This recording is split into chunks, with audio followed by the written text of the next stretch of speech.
I learned that the rewards you get from the outcome of any finished project are never as great as the rewards you get from the project itself. No amount of praise, prestige, or profit after the fact replaces the internal growth when you're stuck in the messy middle of something. It's okay to be driven by projects, good even, so much so that the worst thing that can happen is that you don't have one bearing down on you. I got out of the funk by getting back to work. Welcome back to the Obvious Choice podcast. It has been a weird few weeks since the Obvious Choice book has come out. And I want to talk about why.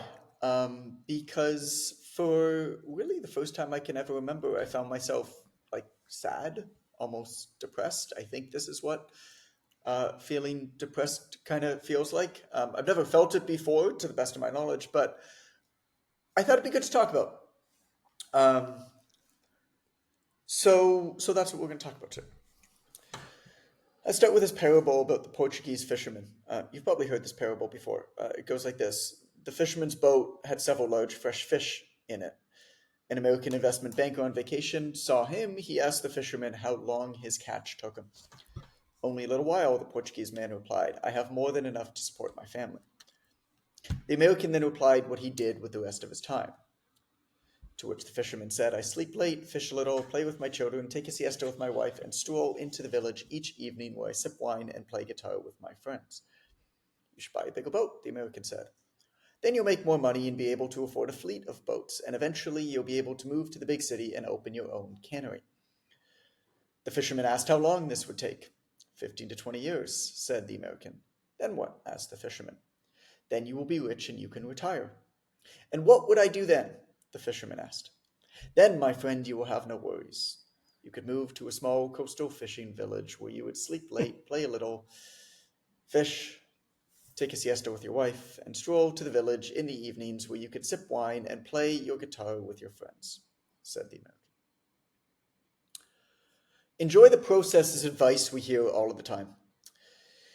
Do the verb in order to become the noun, they say. Relish the experience, savor the journey, cherish the adventure, you're told. And all of that, I think, is very good in theory. Without application, though, it's useless. The problem that I have with a lot of the conventional self-help, it's like, yeah, that sounds good. I get it. I buy into it. Okay, what the hell do I actually do then? ... The book ends. So first, some helpful terminology, then a new spin on an old story. In linguistics, there's two types of activities. There's telic and atelic activities. Telic activities aim at terminal states. Getting married is telic. It's done when you're wed. Writing a book is telic. It's done when your phalange fingers the final key. Driving somewhere is telic. It's done when you arrive. When I know how much you like phalanging the final key. Phalanges his finger. Yeah, this is my favorite. Atelic activities don't aim at terminal state. It doesn't drive towards finishing, it describes the process, which never completes. The same activity done differently can be either telic or atelic. For example, walking home is telic. Home is the end state. Going for an aimless walk, on the other hand, is atelic. It's true that you will eventually stop walking, but aimless walks are never actually completed. That's why the two activities feel so different from one another. In our future-focused society, we're trained to be telic, always striving to get there, never here, thinking about the past, striving toward the future while leaving the present curiously unoccupied. So I live in a small Mexican fishing village most winters. I'm here right now. One morning at the gym, I met Isaac. He's a Mexican-American. He was born in town. He went to college in California, got some finance degree, then came back. Isaac works out every morning with his girlfriend and dog. At sunset, you'll find him playing spike ball on the beach with friends. During the day, he works at the best taco spot in town. And I've never seen Isaac without a smile. He's fit, he eats fresh fruit, gets free tacos, he's surrounded by people that he loves. But a part of me also knows that I wouldn't be able to do what he does, and I also wonder how long he'll be able to do it. Because it's too perfect. Idyllic days on repeat where the sun shines, the food's delicious, and the activities are great are nice in theory. Without contrast, however, desensitization sets in and it leads to burnout just the same. And so I'm left with a paradox, call it the false allure of early retirement, of giving the middle finger to the real world and replacing it with beautifully perfect days on repeat. The problem with the Portuguese fisherman story You see, on one hand, a project-driven life is no way to live, but there's also no way to live other than to be driven by projects. We obviously shouldn't wait to retire to buy a sailboat and sail around the world. Because maybe we won't ever be able to afford it, or maybe something tragic will happen and we'll die, or maybe we'll finally make it to those golden years and buy a sailboat only to discover that sailing sucks, or that golf becomes horrendously boring when you do it more than 3 times a year. Actually, golf is always horrendously boring. Golf is a ridiculously stupid sport. But here's my challenge. I want to fall in love with the process and ignore the outcome, but I can't. I just can't. I'm always thinking about the outcome. You want to know what I was thinking about at 11:25 a.m. on October 28th, 2024 as I typed these words for the first time? I was thinking, will my next book that I wrote this section for be a success? Will it sell? Will anybody care? You see, I once produced 3 books, and I say produced because even though my name is on them, I didn't write them. And the books made some money, not a lot, enough to be a good business decision though. But I learned nothing from the experience. I gained nothing from the experience. So now I don't care about the books enough to even display them on my shelf. They mean nothing to me. They did nothing for me. Purely telic. A strategic business decision. A means to an end. And don't get me wrong, people enjoy those books. That's the Wealthy Fit Pro series. There was Getting Started, the online training one, and the Getting Clients one. In fact, I sent this piece of writing that I'm reading to you out as an email, and I actually had multiple people respond to me about that book set, talking about how much it helped them and how much they enjoyed those books. So this is not a comment on the quality of those books. This is more a comment on what I gained personally from those books as the person whose name is on the front. We had plans to do at least 5 books in that series. And after 3, I said enough was enough. And I thanked the talented ghostwriter. I paid him a severance. Then I swore that it was going to be the last time that I ever did the work for the money, because even though I did get some money, I got nothing from the work. Writing my next book, on the other hand, which will be called The Obvious Challenge, has helped me become more of the father, of the husband, friend, spouse, and boss that I want to be. It's about intentional life design. I'm writing about being more happy and grateful and adventurous. I'm reading and listening and thinking about those things constantly throughout the day. As a result, this work has changed me. It's already helped me to become more of the human that I want to be. You see, the week after I handed in the first draft of my next book, my previous one, called The Obvious Choice, got released. That just happened. That's what happened 2 weeks ago. The Obvious Choice got released. Well, what you might not know is that the week before that, I handed in the first draft of my next book. The Obvious Choice sold well out of the gate. Didn't make the New York Times list as a bestseller, but it actually sold more than all of the books that did make the list past the 6th spot. Based off of sales alone, The Obvious Choice should have been number 7 on the New York Times bestseller list. The list, of course, is editorialized. I'm a first-time traditionally published author. And so I didn't make it. And so it happens. Whatever. I didn't expect to make it. It is what it is. Choice was also met with critical acclaim. There's tons of you should see my email. There's tons of incredibly positive reviews. The amount of people that have already told me 2 weeks after the book has come out that they've already read the book and bought multiple copies to gift to other people, their colleagues, their bosses, their team members, is astounding. Seth Godin said, it's the author's job to sell the first 10,000 copies of the book. It's the book's job to sell the next million. Well, I've done the author's job. The book has sold the first 10,000 plus copies. And it seems like the book is going to do its job too. But do you want to know what's been weird about these past 2 weeks? I felt sad. Like, I never feel sad. But for the first time in my life, I felt sad, like I didn't want to get out of bed. That no matter how much accounting I did of everything good going on in my life, it didn't matter. I'm living in Mexico. There's music and tacos and people that I love around. And lots of people were saying nice things to me the last 2 weeks. Lots of people were saying nice things about me the last 2 weeks. Despite that, my world felt gray. I lost my appetite. I went for 3 days without eating anything. I was exhausted. I didn't get out of bed. I had a short temper with my kids. Every day was a malaise. Allison even took me to the medical clinic. Yo, I have not been to the doctor in 10 years. I went for a checkup. That's not true. I went for a checkup, a regular checkup, because Allison was like, get basic blood markers. I went for a checkup 2 years ago, and the doctor checked me out and did basic blood markers and was like, yo, you're good. But Allison took me to the medical clinic, and the doc checked me head to toe, and they didn't find anything. That's because I wasn't sick, at least not in the traditional sense. I think what happened was that for 3 years I worked on the obvious choice. Then the first physical copy arrived, and I held it. Then a release day came, and people bought it. And there was nothing more for me to do. The job was finished. Allison organized a party the night of the release. She invited our friends. She even had Spanish guitar music, my favorite music, playing in the background. She got a cake made with a picture of the book on it.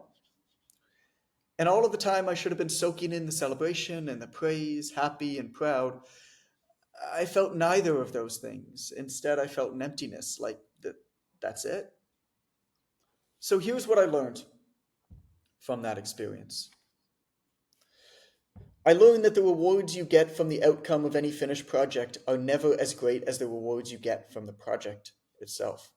No amount of praise, prestige, or profit after the fact replaces the internal growth when you're stuck in the messy middle of something. It's okay to be driven by projects, good even, so much so that the worst thing that can happen is that you don't have one bearing down on you. I got out of the funk by getting back to work. The obvious choice is now something I did, not something that I'm doing. And so on to the next one.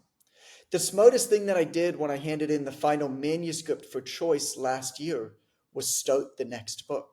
And the smartest thing I could do when I finish the one that I'm working on right now is to start the one after that. You see, when you find the right project to work on, the worst thing that can happen is that you finish it. And the first thing you should do when that happens is start the next. And maybe that's not healthy. Maybe it's better to rest on your laurels for a bit, to soak it in, to rest, to recharge. But I found that the body is like a car battery. It needs constant movement to stay energized.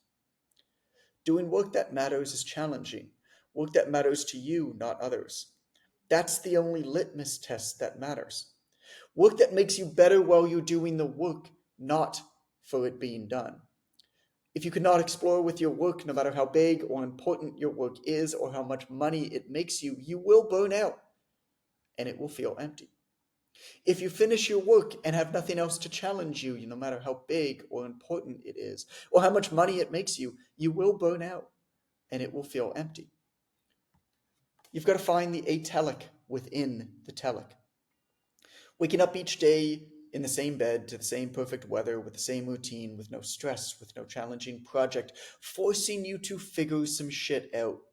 It's a miserably empty existence. You need the work. I used to love the parable of the Portuguese fisherman, but then I took on the task of writing this book, which forced me to think deeper about the story. And that's when I thought back to Isaac, and the lesson he taught me was that the parable of the Portuguese fisherman is nonsense. And maybe, I don't know, just maybe, the American businessman isn't as crazy as he's made to appear. You see this happening all the time in sports, What's that? particularly football. The the thrill of the ascension and the disappointment in the apex, right? I've heard so many Super Bowl winning quarterbacks, so many NBA championship winning point guards, and Hmm. and they'll say, the interviewer will say, "Well, you got to the championship and you won the Super Bowl trophy. What was that like?" Well, honestly, I thought it would have been more exciting. You know, Yeah, I thought I would have loved it more, but it just for some reason it just didn't fill me up the way that I thought it would. right. And I think it speaks to I think it speaks to the universal truth of different personality types. I Hmm. think more people need to be engaged in doing something, building something, attaining something than they probably realize. I do believe that there's a few humans on the planet, like the fishermen, who don't need a project. But I Yeah. think for most of us, it's human nature to be forward thinking and goal seeking in some way. Whether it's writing a book, whether it's finishing a quilt, whether it's getting to the last page of a coloring book, we kind of all need a project to connect to our own humanity. And when we don't have that, I think existence can seem sort of vacuous. I think that's when you get into Yeah. the existential angst of who am I? Why am I here? What does it all mean? But Right. I found personally when I'm doing things, I don't have that existential angst. I've often said that the worst thing that could ever happen in my life was to become like a $60 billion chic, Yeah. oil Born into it. prince, and just never want for anything. Yeah. Like that would be the worst. Right. To not ever have anything that I could not attain, I think that Right. would make life awful really fast. But you I would don't know what still that have sound want is. for something. I knew the guy who was the private physiotherapist for one of the richest men in the world. I think Hmm. depending on when you looked at like the Forbes list, he was like number 10, number 11, number 12. And he was like a Saudi Arabian oil guy, right? So Hmm. this person, my friend, his name's Jonathan, basically got recruited to like stretch him once a week and be part of his entourage. And every time that they would come through Toronto, because this guy would have business in Toronto, every time that they come to Toronto, he would rent. He'd bring his 3 private jets with his whole entourage with him, and he'd rent the top 2 floors of the Four Seasons, and we'd get together, me and this other guy. One of the things he told me one of the days is he's like, I don't think I've ever met a human being that's more miserable in their day to day existence. Says this guy is so obsessive over his ranking on the Forbes list. Hmm. He's so obsessive with the comparison, popularity comparison. This person was spending millions upon millions upon millions of dollars at that time into his Twitter and LinkedIn followings. Because how do you show you're better than other rich guys, right? You get these signs of, and so where does it end? Uh, I think is part of it, and you don't really have any real project. But then I look at, or I think about retired people, and one of the examples is my mother-in-law. We call her Paw Paw, Allison's mom, and she lives in the next town over in Mexico, so we spend a fair bit of time with her. And in Toronto, the same thing. And it's Chinese New Year tomorrow. What do you do when you're retired, right? You just like sit and like play 9 holes of golf and then drink margaritas. Like, I don't know. It sounds pretty miserable, mostly because golf sucks, but also sounds pretty miserable. Golf is it's like, hey, how can we use a tremendous amount of natural resources and lock off parks from the general public so that a few rich people can hit a ball with a stick? It's like, come on, man. I think all golf courses should be public and not golf courses anymore. But I digress. What do you do when you're retired? It's Chinese New Year's tomorrow. Allison's mom has been spending like the last month basically preparing like a Chinese New Year's dinner. It's a project. It's something to really push towards. It's a special thing that she's going to take a lot of pride in. There's a Chinese restaurant here in town in Sayulita, and it's this like cafeteria style place. And the guy who runs it doesn't really speak any English, speaks like broken Spanish, but speaks Cantonese. And Allison's mom is basically the only other Cantonese speaker in town. And so they've become friends over the years.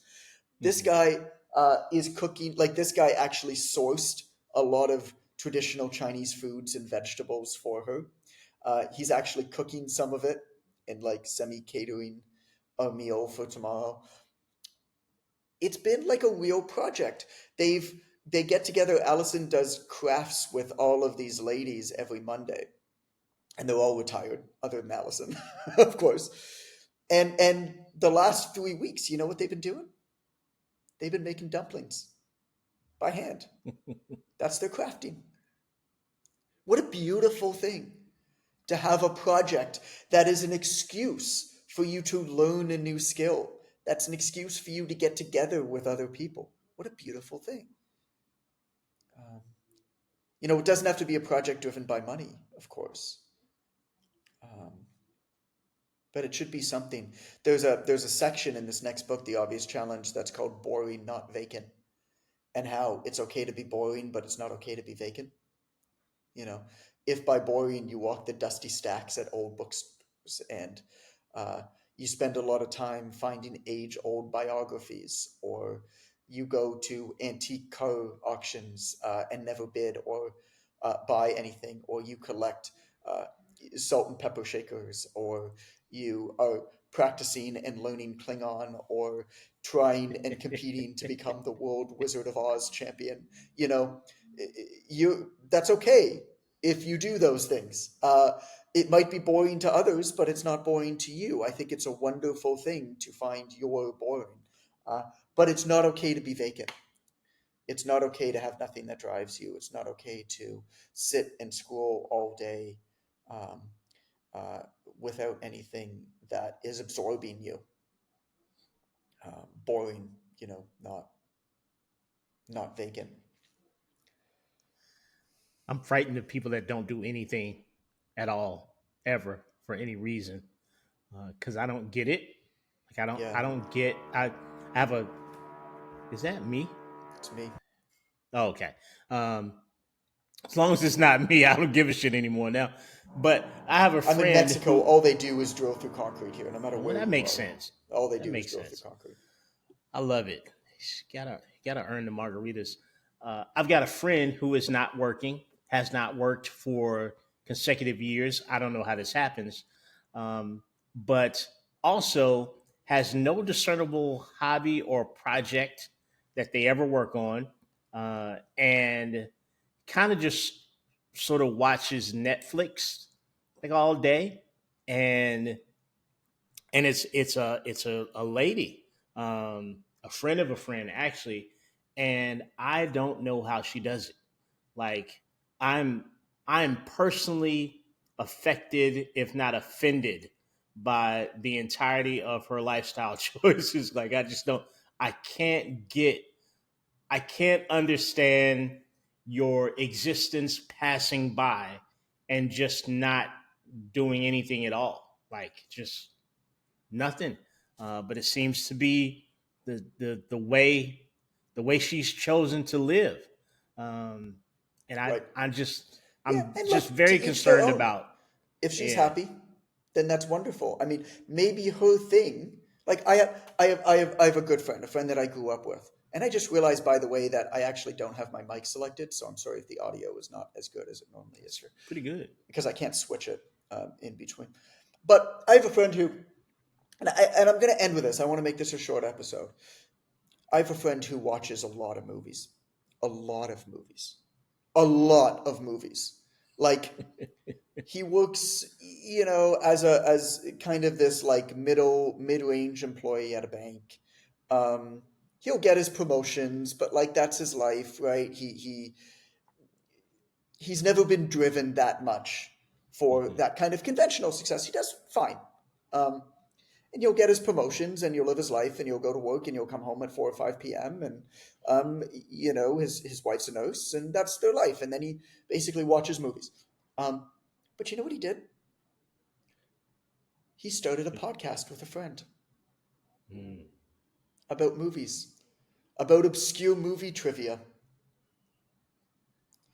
and their podcast now has a sponsor. And they That's don't make a awesome. lot of money with the podcast, but they make a few dollars and they have listeners. I think that's wonderful. It's a way for him to connect with a buddy.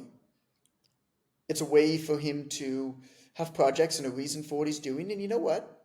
He's making a bit of money with it too. That's cool as shit. I mean, when he first started telling me about it, we get together every year. My like all of my best friends from high school, we call it Christmas dinner every year, and I miss it sometimes because I'm away, and I always miss it. But we've done it now for almost 20 years. I think it was year 19 this year, and so all of us friends have, of course, like evolved a fair bit, and some of my friends are now in like pretty senior positions in their industries. It's like, wow, you're actually like you were pretty dumb shit back in the day, but like you're actually pretty important right now. Like you were the guy who I had cake parties back in the day with, and we put a keg in a garbage can, and then it would expand, and then we couldn't get the keg out of the garbage can, and so we had to cut the garbage can with hedge trimmers, and then our parents would get home and they'd say, "What happened to the garbage can?" And we'd say, "Oh, I don't know. Maybe a car hit it," not figuring out that our parents aren't stupid. Like that's the person now that is very senior in their industry. And it's pretty cool to watch people progress. And this is a guy who has not progressed that way. But he's figured out his own way. Mm-hmm. And I think that that's a beautiful thing. And I think that it's a beautiful project that he has, which is super cool. Anyway, let's cut it here. I wanted this to be a short episode. Thanks for listening. Appreciate you guys Okay, coming on. bye. Okay, bye.